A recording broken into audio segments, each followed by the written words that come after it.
Kantor dan kediaman resmi Presiden Amerika Serikat, Gedung Putih, bersiap menerima kunjungan Presiden Joko Widodo pada Senin sore 13 November 2023. Tepat pukul 4:17 waktu setempat, Presiden Joko Widodo beserta rombongan memasuki komplek White House dan nantinya akan menemui Presiden Joe Biden dengan memasuki melalui gedung atau the Oval Office yang berada di belakang saya. Presiden Joko Widodo berkunjung ke Gedung Putih setelah menghadiri KTT luar biasa Organisasi Kerjasama Islam di Riyadh, Arab Saudi yang membicarakan kondisi terkini Gaza, Palestina. Ketika berbicara dengan Presiden Amerika Serikat Joe Biden, kepala negara menyampaikan perlunya menghentikan kekejaman di Gaza serta menerapkan gencatan senjata. So Indonesia appeal to the US to do more to stop the atrocities in Gaza. Ceasefire is a must for the sake of humanity. Once again, thank you for your invitation, President Biden. Thank you. Thank you. And as we met outside, as you get out of your automobile, we had a very important discussion on climate. The President said, "I'm cold." Biden berbicara banyak tentang peningkatan kerjasama bilateral Amerika Serikat-Indonesia, tapi tidak berkomentar tentang Gaza. Pernyataan tentang Gaza diberikan Biden pada hari yang sama di Gedung Putih sebelum menerima kunjungan Presiden Joko Widodo. Biden berbicara tentang perlindungan rumah-rumah sakit Gaza yang terimbas pertempuran.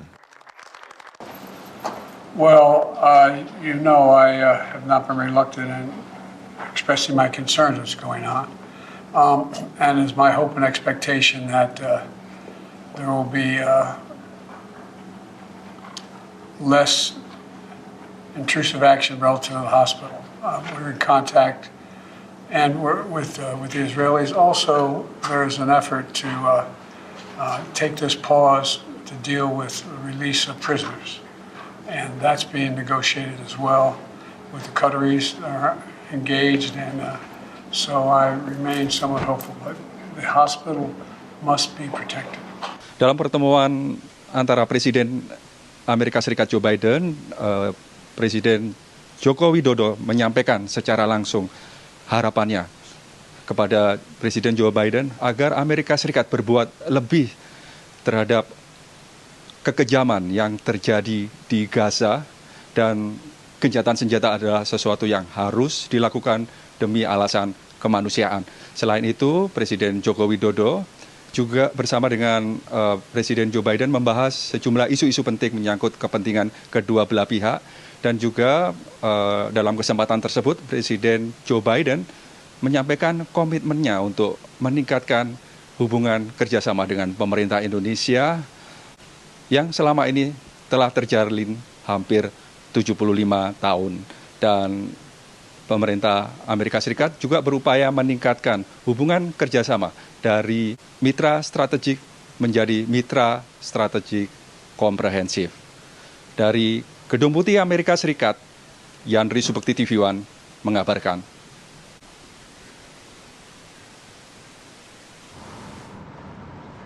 Ya pemirsa, kita akan langsung bahas mengenai hal ini. Sudah hadir ada dua narasumber kami di studio Apa Kabar Indonesia Pagi. Sudah ada Pak Anan Nurdin, pemerhati Timur Tengah. Assalamualaikum, selamat pagi Pak Anan. Waalaikumsalam. Dan juga sudah hadir ada Pak Teguh Reza Syah, pakar hubungan internasional dari Universitas Padjadjaran. Assalamualaikum Pak Reza. Waalaikumsalam. Ya, saya langsung mau ke Pak Reza kalau begitu. Melihat pertemuan antara Pak Jokowi dengan Joe Biden, tentu ini menyita perhatian publik tidak hanya di Indonesia saja, di tanah air, tapi juga beberapa negara lain. Tapi Anda melihat seberapa berdampakkah kemudian pertemuan ini terhadap dengan invasi Israel ke Palestina? Kedua pemimpin melahirkan sebuah dokumen kan, namanya Joint Statement from Leaders of the United States of America and President and Republic of Indonesia, elevating relations to a comprehensive strategic partnership. Ini dokumen panjangnya 2.965 kata terdiri dari 31 paragraf. Di paragraf 25 memang secara khusus dibahas bahwa kedua negara menyatakan perhatiannya atas masalah di Gaza yang terjadi, itu pertama. Dan yang kedua, Presiden Indonesia menyampaikan hasil-hasil dari KTT di Riyadh tersebut. Dan ketiga, kedua negara akan bekerja sama dengan melibatkan kekuatan-kekuatan regional yang ada di situ. Kemudian nanti ujungnya adalah two-state solution. Ini adalah kata kunci sekitar 56 kata di paragraf ke-25 tersebut. Jadi kalau ini ditindaklanjuti dengan benar, ya, didukung oleh kesepakatan masyarakat di seluruh dunia, ini bisa berkembang menjadi sesuatu hal yang sesuai harapan dari KTT Riyadh kemarin. Cuman masalahnya kata terakhir dari paragraf tersebut menyebutkan two-state solution. Kalau kita bicara two-state solution, tentunya akan ada batas wilayah kan. Batas wilayah mana yang akan disepakati bersama, karena di kalangan Palestina sendiri ada grup Hamas, ada grup Fatah, dan mereka nggak begitu akur. Jadi intinya adalah untuk mencapai suatu komitmen bersama, maka semua kekuatan di dalam negeri Palestina tersebut itu kompak. Bukan hanya kelompok dalam negeri, juga kelompok-kelompok mereka, masyarakat Palestina di luar negeri. Hendaknya satu ide, informasi, pemikiran strategis dichannelkan ke sana begitu. Karena jumlah masyarakat Palestina di luar negeri itu ratusan ribu.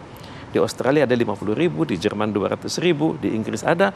Jadi energi Palestina itu terserak sebenarnya. Jadi saya sangat berharap, pertama Pak Jokowi sudah berhasil menyampaikan pesannya, pesan damai, dan juga semua butir-butir kesepakatan yang dibuat di Riyadh itu sudah disampaikan, mungkin tidak dikemukakan di depan. Itu pasti ada forumnya tersendiri kan. Tapi yang utamanya adalah beliau sudah melaksanakan mandat dari KTT kemarin, dan sudah ada hasilnya dalam paragraf 25 dari 31 paragraf yang sudah dihasilkan, 2.965 kata. Oke, baik. Menarik soal two-state solution karena itu sudah dinarasikan beberapa tahun sebelumnya, tapi memang belum terlaksana sampai saat ini. Nanti kami juga akan hadirkan informasi terbaru dari Al Jazeera, tapi kami harus jeda terlebih dahulu, kami akan kembali sesaat lagi.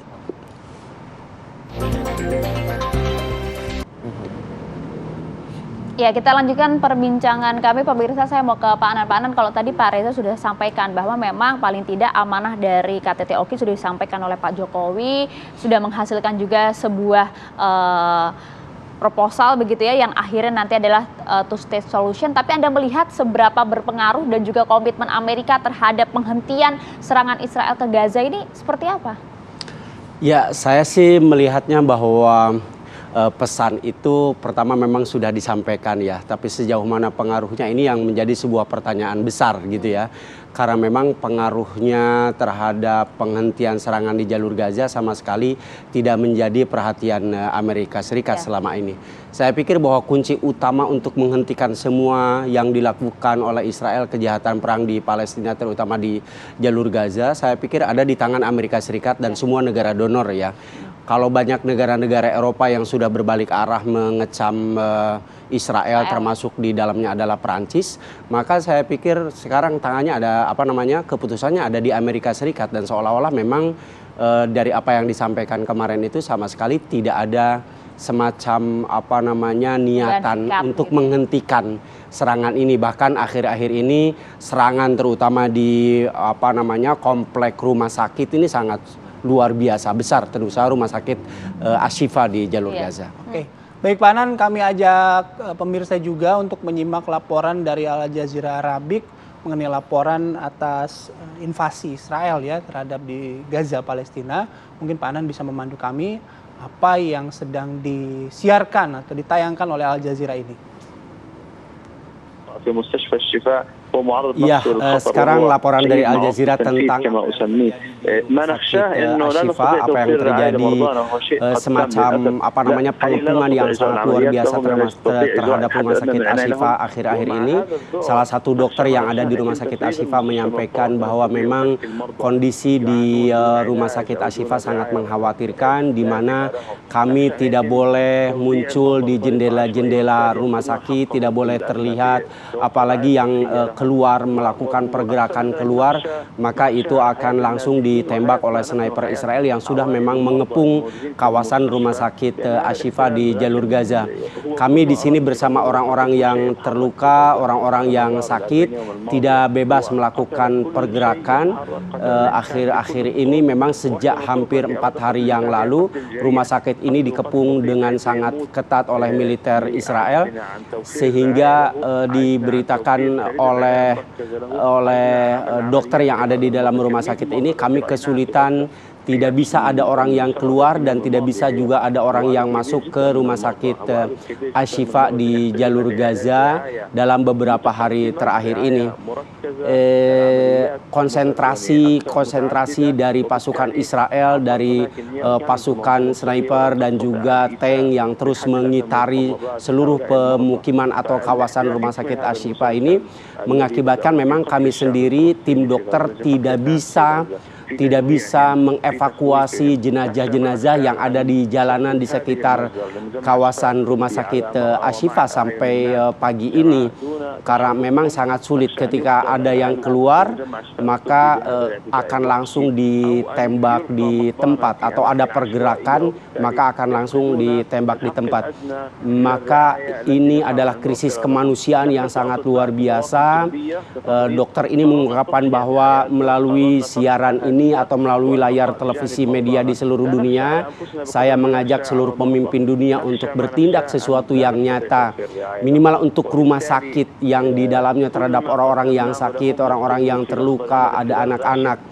Ya memang saya sendiri tidak bisa mengatakan apa alasan utama dari Israel untuk melakukan serangan dan pengepungan yang sangat luar biasa di rumah sakit Ashifa ini atau di kawasan rumah sakit Ashifa ini. Tetapi kalau dikatakan di sini ada sebagai basis dari Hamas, ini tidak betul. Kami di sini tidak melihat orang-orang membawa senjata, tidak melihat orang-orang yang melakukan perlawanan. Di sini murni. Maka saya sebagai dokter di rumah sakit mengajak kepada seluruh pemimpin dunia untuk mengembalikan rumah sakit ke habitat utamanya atau ke habitat aslinya sebagai pekerja kemanusiaan, sebagai pekerja yang memperhatikan pengobatan orang-orang yang sakit, orang-orang yang tugas utamanya adalah menyelamatkan para korban perang ini. Apabila rumah sakit juga diserang dan dikepung seperti ini, maka seolah-olah kami ini dibiarkan mati kelaparan, dibiarkan tidak mendapatkan bantuan. Ketika pun kami tidak mati oleh senjata Israel, maka sesungguhnya para korban ini akan mati tanpa pengobatan. Dan sebenarnya itu sudah terjadi, di mana begitu banyak orang-orang yang sakit yang akhirnya meninggal dunia karena tidak mendapatkan perawatan yang memadai di rumah sakit Ashifa, terutama di bawah kepungan militer Israel yang sangat luar biasa. Ya, Bayu, itu laporan dari rumah sakit Ashifa di sekitar jalur Gaza. Apa yang terjadi di sana dilaporkan oleh Al Jazeera. Oke, itu laporan yang membuat hati kita benar-benar terenyuh. Apalagi tadi disampaikan kalau misalnya warga Gaza tidak mati karena senjata Israel, mereka akan mati karena tidak mendapatkan pengobatan dan perawatan. Nanti kita bahas lebih lanjut lagi, nanti juga ke Pak Reza. Lagi-lagi kita akan membahas soal two-state solution ini ya. Kami akan hadir sesaat lagi. Ya pemirsa, kita lanjutkan perbincangan kita bersama dengan kedua narasumber kami. Tadi kalau misalnya kita lihat apa yang terjadi saat ini, bahkan tadi sudah disampaikan juga oleh Pak Anan, ternyata rumah sakit Al-Shifa saja dikepung begitu oleh Israel, dan juga ada klaim-klaim yang disampaikan oleh Israel. Tidak ada perubahan sama sekali nampaknya kalau kita lihat berbagai KTT Oki, perjumpaan Jokowi juga dengan Joe Biden dan lain-lain begitu. Sampai kapan kemudian hal ini akan terus terjadi, Pak Reza? Kita nggak bisa ramal ya, karena yang dilakukan oleh Israel sekarang adalah persis seperti yang dilakukan oleh Amerika Serikat di Irak, carpet bombing, semua wilayah itu diratakan ya. Kemudian pada saat yang sama Israel itu selalu berpikir nakbah gitu. Iya. Nakbah itu artinya menghilangkan masyarakat di situ dan menghilangkan anasir-anasir Islam maupun pengaruh-pengaruh Islam, identitas Islam keluar semua, diisi dengan suatu label Yahudi yang baru. Dan mereka baru happy kalau semua udah keluar. Tapi setelah itu apa? Selanjutnya ya kita lihat lambang negara mereka itu ada 2 garis di atas dan di bawah. Itu sebagian menyebutnya Mesir masuk ke situ, sungai Nil, sebagian lagi kita menyebutnya Efrat maupun Tigris. Jadi ambisi Zionisme ini nggak ada habisnya begitu.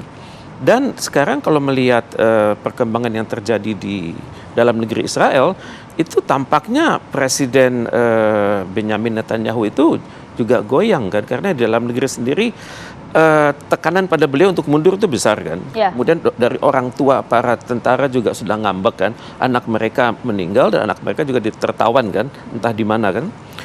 Kemudian juga tadi Pak Nurdin menyebutkan ada beberapa anggota Partai Likud yang sudah mulai menghimpun kekuatan untuk menurunkan Netanyahu yang semakin tidak populer ini. Tapi bagi seorang Netanyahu yang penting sekarang adalah selesai urusan tersebut dan saya menang, dan terserah nanti ada atau tidak two state solution yang batasannya sendiri nggak jelas batasan two state solution itu apakah sebelum 48, pas 48 atau pasca atau sekitar 73, kemudian pasca perang-perang selanjutnya.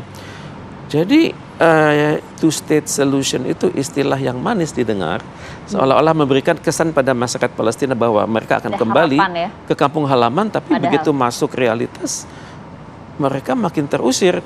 Dan yang terganggu sekarang kan adalah negara-negara di sekitar Palestina tersebut kan, karena tidak mustahil aksi pemboman ini akan dilakukan dengan suatu tekad baru. Mereka mengatakan para teroris tersebut, mereka menyebutnya teroris kan, walaupun kalangan Palestina menyebutnya para pejuang jihad kan. Itu kan akan terpaksa harus keluar dari wilayah kan, karena aksi bombing terus-menerus, dan mereka akan menetap di perbatasan Mesir, perbatasan Yordan, perbatasan Syria, Lebanon, dan tidak mustahil serangan selanjutnya dari Israel adalah ke situ. Negara-negara tersebut ya. Dan ini yang dikhawatirkan dari KTT Riyadh kemarin. Mohon kita semua katanya turut memperhatikan Mesir yang kemungkinan akan menghadapi limpahan pengungsi dan juga limpahan serangan baru dari Israel yang bisa saja mengatakan berdasarkan remote sensing kami, maka di tempat pengungsian tertentu ternyata menjadi basis gerilyawan yang baru, dan dia bukti bisa dicari kan. Dan saya melihat suatu potensi perang ini mungkin meluas. Bahkan lebih meluas lagi. Mungkin karena masyarakat Mesir kan gerah juga kan melihat saudara-saudari mereka datang dalam kondisi serba nestapa dengan membawa penyakit dan membawa beban-beban psikologis, stres, trauma dan sebagainya. Ya. Dan sayangnya tadi kita lihat di rumah sakit, kenapa sih UNHCR nggak turun? United Nations High Commission for Refugees nggak turun, World Health Organization tidak turun. Kenapa begitu? Dan kenapa Sekjen PBB tidak menggunakan otoritas pribadinya untuk mendesak agar unit-unit di bawah? Jawabannya? Ya barangkali mungkin tidak punya ide, saya nggak ngerti ya, susah menjawab. Tapi ide itu bisa keluar kalau ditekan terus-terusan. Ya. Bu Menlu berada pada posisi itu bersama 7 mitranya di kalangan dari KTT Riyadh kemarin, Mesir, Nigeria, kemudian Indonesia, kemudian Palestina sendiri, Yordania.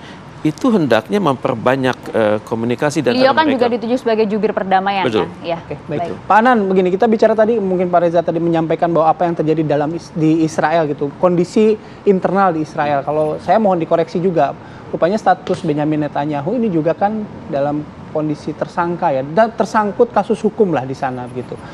Jangan-jangan ketika invasi ini yang dilihat adalah mencoba mengalihkan perhatian publik terhadap kepentingannya dia, karena mungkin saja dalam internal Benjamin Netanyahu ini akan segera digulingkan. Ya, memang ada usaha-usaha penggulingan Benjamin Netanyahu. Berita terakhir bahwa hampir 10 anggota parlemen perang dari Partai Likud ini mereka berusaha untuk mengadakan mosi tidak percaya, walaupun mereka mengatakan bahwa itu akan dilakukan pasca perang dari jalur Gaza. gitu kan ya, dan dibutuhkan dari peraturan Knesset itu hampir 15 orang, dan sepertinya ini akan dengan mudah tercapai ketika perang ini berhenti. Cuman pertanyaannya kapan perang ini berhenti? Ini yang dimainkan oleh Benyamin Netanyahu, maka dia bilang perang ini akan berlangsung berbulan-bulan ke depan. Cuman dari berita terakhir mengatakan bahwa kemungkinan perang ini batas toleransinya 2 minggu ke depan menjelang Natal. Itu diberikan oleh siapa batas toleransi itu? Ini dari negara-negara Eropa, beberapa negara Eropa memberikan tekanan yang sebelumnya mendukung kepada Israel. Kita tahu Prancis sudah berbalik mendukung agar terjadi gencatan senjata. Mereka juga mendapatkan masukan-masukan termasuk dari Hamas sendiri yang mengatakan bahwa kita mengusulkan untuk gencatan senjata sekitar 5 hari dan akan melepaskan sekitar anggota yang militer Israel atau tawanan itu sekitar 70 orang. Dan ini yang menjadi tekanan tersendiri kepada Benyamin Netanyahu dari warga Israel. Kita tahu sekarang ada asosiasi keluarga korban tahanan perang ini. Mereka mengatakan bahwa perang darat yang sudah sekian lama ini mana hasilnya? Belum ada juga tawanan yang dibebaskan, baik itu anak-anak ataupun orang tua yang dibebaskan, sama sekali belum ada sampai sekarang. Maka popularitas Benyamin Netanyahu dengan perang yang sangat luar biasa ini justru semakin menurun karena target utamanya adalah bagaimana para tawanan perang ini bisa dikembalikan. Sampai sekarang belum ada kecuali yang dibebaskan oleh Hamas itu sendiri. Nanti kita akan lihat ya kemudian apakah kemudian tekanan dari negara-negara Eropa untuk memberikan batas toleransi mengingat kepentingan pariwisata mereka di akhir tahun itu, kita akan lihat seperti apa. Terima kasih banyak Pak Anan, Pak Teguh Reza Shah, terima kasih banyak. Tapi sebelum kita akhiri Apa Kabar Indonesia Pagi hari ini, pemirsa, kami ajak Anda untuk mengintip apa saja topik-topik yang akan dibahas di Kabar Utama Pagi. Ada rekan kami, ada Putri Windasari. Putri, silahkan. Baik, selamat pagi Bayu dan juga Maria. Di Kabar Utama Pagi kami masih akan menghadirkan sejumlah informasi dari Gaza, Palestina. Di antaranya ini militer Israel terus menargetkan jurnalis sebagai sasaran serangan udara mereka di jalur Gaza, Palestina. Selain itu juga ada informasi dari dalam negeri. Di antaranya ini pipa jalur pengisian BBM milik Pertamina Medan, tepatnya di kawasan Belawan Bahari, ini meledak dan menyebabkan puluhan rumah warga terbakar. Masih banyak informasi yang akan kami sajikan di Kabar Utama Pagi. Bayu, Maria. Baik, terima kasih Putri atas informasi mengenai informasi utama di Kabar Utama Pagi. Nanti Kabar Utama Pagi akan mulai pukul 8.30 usai Apa Kabar Indonesia Pagi usai. Nah, ini menjadi akhir perjumpaan kita di Apa Kabar Indonesia Pagi kali ini. Saya Bayu Andrianto. Dan saya Maria Segaf. Kita berdua pamit. Kita jumpa lagi esok pagi pemirsa. Terima kasih. Sampai jumpa.